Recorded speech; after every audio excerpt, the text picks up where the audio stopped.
प्रिय दर्शकों नमस्कार। ज्योतिष शास्त्र में आज हम चर्चा करेंगे भद्रा लोक वास अर्थात भद्रा का किस लोक में वास होता है।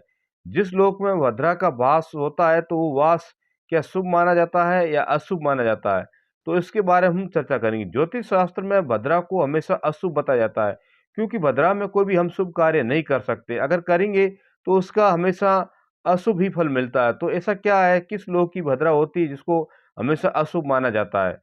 तो भद्रा 3 लोक में निवास करती है, एक स्वर्गलोक में, एक पाताल लोक में और एक मृत्यु लोक में।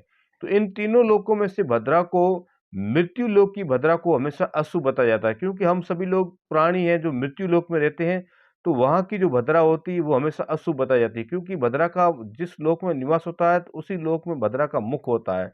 तो मृत्यु लोक में जब भद्रा होती है तो उसका मुख मृत्यु लोक में ही होता है, तो उस समय हम कोई भी शुभ कार्य करेंगे तो उसका परिणाम हमेशा अशुभ ही आता है। इसलिए भद्रा को मृत्यु लोक की भद्रा को अशुभ बताया जाता है। तो अब ये किस लोक में है, किस प्रकार से इनको देखा जाए कि हमें ज्ञान हो जाए कि इस प्रकार देखने से इस लोक की भद्रा होती है। तो इसके लिए हमें विशेष करके हमें राशियों का ज्ञान होना अति आवश्यक है। जो हमारी राशि होती है, जो जन्म की राशि होती है, तो उसी राशियों के अनुसार होता है।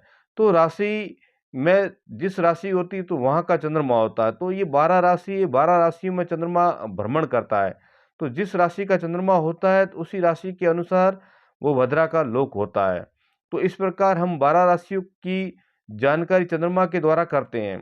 तो अब चंद्रमा जिस राशि में होगा तो जिस राशि में होगा तो वो राशि का चंद्रमा किस लोक में है, यानी कि उस लोक के अनुसार ही भद्रा का निवास बताया जाता है। मान लीजिए अब जैसे 12 राशि, तो उसमें से पहले हम मेष राशि लेंगे। तो अगर मान लीजिए मेष राशि पर चंद्रमा है, तो मेष राशि पर चंद्रमा होने से तब वहाँ की भद्रा किस लोक में मानी जाएगी?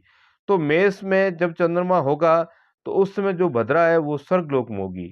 तो अर्थात इस प्रकार हम मेष की चंद्रमा के द्वारा ये ज्ञान प्राप्त कर सकते हैं कि जो भद्रा है वो स्वर्ग लोक में होती है। तो अब इसी प्रकार हम 12 राशियों के द्वारा ही 3 लोक का ज्ञान करेंगे कि इस लोक में भद्रा होती है। तो पहली मेष राशि है। मेष राशि, वृषभ राशि, मिथुन और वृश्चिक राशि, इन 4 राशियों का चंद्रमा होने पर, अर्थात मेष, वृषभ, मिथुन और वृश्चिक राशि, अगर ये राशि होती है, इन्हीं पर चंद्रमा होता है, इन चारों में से किसी एक पर चंद्रमा होता है, तो उस समय हमें ये समझना चाहिए कि अगर उस दिन भद्रा हो, जिस दिन हमने चंद्रमा का ज्ञान इन राशियों में किया और उसी दिन ही भद्रा हो, तो हम ये ज्ञान प्राप्त कर सकते हैं कि आज की जो भद्रा है वो स्वर्गलोक में है। तो स्वर्गलोक में भद्रा होगी तो वो भद्रा शुभ मानी जाती है, क्योंकि उसमें भद्रा का जो मुख होता है वो स्वर्गलोक की ओर होता है। तो इसलिए उस समय मृत्युलोक की प्राणी पर कोई कष्ट नहीं होता है। इसी प्रकार अगला कर्म होता है, वो होता है पाताल लोक। अब पाताल लोक में किस प्रकार की राशि के चंद्रमा होने पर तो उसका ज्ञान हमें बता देता है कि ये पाताल लोक में है। तो इसलिए चंद्रमा का अब जो बाकी राशि शेष बची है उनके आधार पर हम ज्ञान प्राप्त करेंगे। जैसे कन्या राशि, तुला राशि और धनु और उसके बाद मकर राशि, इन पर अगर चंद्रमा होता है, कन्या, तुला, धनु और मकर, इन पर चारों पर अगर चंद्रमा होता है, इन चारों किसी एक पर राशि पर चंद्रमा हो और उस दिन हमें ये ज्ञान हो जाए कि आज भद्रा है, तो उसमें हम ये कह सकते हैं कि उस दिन की भद्रा यानी कि आज की भद्रा वो पाताल लोक में है। पाताल लोक की भी भद्रा को भी शुभ माना जाता है, क्योंकि पाताल लोक की भद्रा का जो मुख होता है वो पाताल की ओर होता है, इसलिए उसमें मृत्यु लोक के प्राणी पर कोई इतना कष्ट नहीं होता है। इसी प्रकार जो कन्या, सिंह, कुंभ और मीन, इनका चंद्रमा हो और उसमें भद्रा हो, तो हम ये कह सकते हैं कि ये जो भद्रा है वो मृत्यु लोक की है, और मृत्यु लोक की भद्रा हमेशा अशुभ होती है। उस समय हम कोई भी शुभ कार्य करेंगे तो हमारे लिए कष्टों का कारक बन जाएगा, उस समय हमारा कोई कार्य में सफलता नहीं मिलेगी। इस भद्रा होने पर, मृत्यु लोक पर भद्रा होने पर, उसमें हम कोई भी शुभ कार्य करेंगे तो उसके परिणाम हमेशा बुरे ही मिलते हैं। तो इस प्रकार भद्रा का लोक के द्वारा, यानी कि जिस लोक में भद्रा होती है, जिस लोक में भद्रा का वास होता है, उसके अनुसार हम फल को जानकर हमें कार्य करना चाहिए। तो हमें कोई भी शुभ कार्य करना है तो भद्रा हमेशा मृत्यु लोक की नहीं होनी चाहिए, वो भद्रा स्वर्ग लोक की या पाताल लोक की होनी चाहिए। और उसमें भी कुछ योग ऐसे होते हैं कि भद्रा स्वर्ग लोक की हो चाहे पाताल लोक की, लेकिन उसमें भी कुछ खास अच्छा योग देकर के ही हम शुभ कार्य करें तो बेहतर रहेगा। तो इस प्रकार मृत्यु लोक की भद्रा को हमेशा अशुभ बताया गया है। ये ज्योतिष शास्त्र में इसका वर्णन किया जाता है।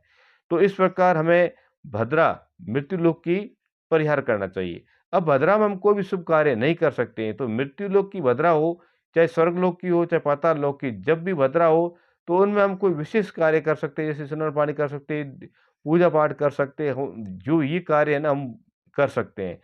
लेकिन विशेष करके शुभ कार्य नहीं, जैसे शादी-ब्याह करना या मांगलिक शुभ कार्य हैं या मकान का निर्माण करना या मकान का प्रवेश करना, ये काम हम भद्रा के अंदर नहीं कर सकते। इसके साथ में भद्रा काल में हम रक्षाबंधन नहीं मना सकते हैं। तो ऐसे योग होते हैं जो भद्रा काल में हम शुभ कार्य नहीं कर सकते, इसलिए विशेष करके उन कार्यों को मनाही की जाती है। तो इस प्रकार ज्योतिष शास्त्र में भद्रा के निवास के बारे में और भद्रा के शुभ और अशुभ फल के बारे में बताया जाता है। तो मेरा चैनल पसंद आया हो तो सब्सक्राइब कीजिए, लाइक कीजिए, कमेंट कीजिए, शेयर राधे राधे, जय श्री कृष्ण।